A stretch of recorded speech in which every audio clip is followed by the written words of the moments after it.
ರಾಮ ರಾಮ ಯಮಿನಂದೂರ ಶ್ರೀರಾಮಕೃಷ್ಣ ರಾಮ ರಾಮ ಯಮಿನಂದೂರ ರಾಮ ಬಾಲರಾಮ. ಎಷ್ಟು ಸ್ವಾಮಿ ವಯಸ್ಸು ನಿಮಗೆ? 95. 95 ವರ್ಷ. ಪುಣ್ಯವಂತರಮ್ಮ ನಿಮಗೆ? ಅವ್ರ ಹೆಂಗಸರಂತೆ. 95. ನೀವು ಅವ್ರ ಹೆಂಗಸ್ರ ಅಮ್ಮ? ನಿಮ್ಮಿಬ್ಬರು ಪಾದ ಪೂಜೆ ಮಾಡಬೇಕು. ನಮ್ಮ ತಾಯಿ ವಸಂತಪುರ. ನಿಮ್ಮ ಕಾಲದಲ್ಲಿ ಎಷ್ಟಿತ್ತು ಕುರಿ? ಕುರಿ ಎಷ್ಟಿತ್ತು ನಿಮ್ಮ ಕಾಲದಲ್ಲಿ? 4 ಆಣೆ ಒಂದು ಕುರಿ.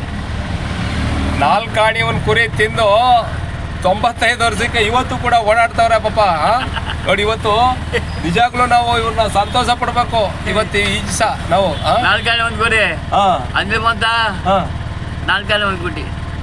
4 ಆಣೆ ಒಂದು ಗುಡ್ಡೆ ಅಂಜಲಿ ಬಂತ ಸುತ್ತಮಡ ಅಂಜಿ ಚೌಪಡಿ ಇರ್ತಾ ಅಲ್ಲಿ ಅಲ್ಲಿ. ನಿಮ್ಮಂತೇವ್ರು ಸೇವೆ ಮಾಡಿದ್ರೆ ನಿಜಾಗ್ಲೂ ನಾವು ಪುಣ್ಯವಂತರು. ನಿಜ ಒಂದು ಕಾಲದಲ್ಲಿ ನೀವು 4 ಆಣೆಗೆ ಒಂದು ಗುಡ್ಡೆ ಮಾಂಸ ತಿನ್ಕೊಂಡು 1 ರೂಪಾಯಿ ಕುರಿ ತಿನ್ಕೊಂಡ್ ಬಂದಿರೋರು. ಒಂದು ಗುಡ್ಡೆ 1 ರೂಪಾಯಿ ಒಂದು ಕುರಿ. ಆ ಕಾಲದಾಗ ಕಾಲ ಇವಾಗ ಎಷ್ಟು ಕೆಜಿ. ನೀವು ನಮ್ಮ ಕಡೆಯಿಂದ ನಿಮಗೆ ಒಂದು ಏನು ದುಡ್ಡು ಕಾಸು ಏನು ತಗೊಳ್ಳಲ್ಲ, ಫ್ರೀ ನಿಮಗೆ. ಹೋಗಿ ಆರಾಮಾಗಿ ಹೋಗಿ.